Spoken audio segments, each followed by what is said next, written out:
For me, Assassin's Creed is essentially a long, epic story of a guy in the prison going in a machine called the Animus, and he's going to relive the life of his ancestors. In Assassin's Creed 2, we follow Desmond, who's going to live the life of Ezio Auditore da Firenze. The meaning of Ezio's name, in following with the tradition established by the first Assassin's Creed, is that Ezio means eagle. Eagle or the flying one. Its origins come from Greece.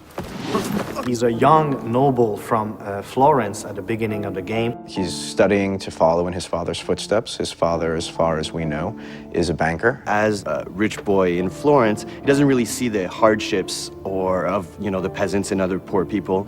And it doesn't really affect him either. He's more of a carefree guy. He does what he has to do. He's got lots of money. He's got lots of friends. And in regards to the women, he's very charming. He always says the right thing, the right thing to surprise them, to stand out of the crowd. And that's why they have a really hard time resisting to his charms.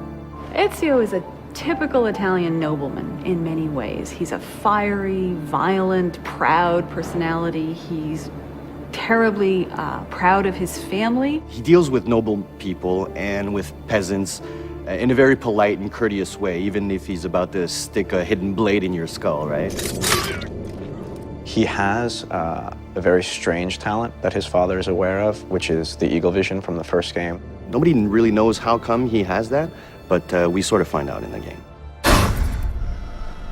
At one point, something tragic happens to himself and his family. What happens is that the same people that Ezio considered to be dear family friends actually turn on him. People that are very close to him are taken from him, and becoming an assassin and acquiring those skills will give him the abilities necessary to exact revenge.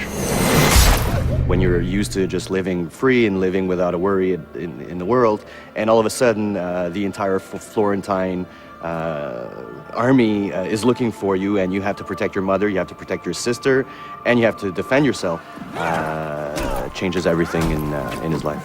So going from this life of la dolce vita, in Italy, it will have to become this guy who needs to kill in order to survive. We see Ezio progressing very much so throughout the game, physically as well as emotionally and in his personality. As a player, you will go just like the main character, in the same, you'll be at first just like you and I, and then will become this badass main character. Before he just wants vengeance, but later on he wants justice.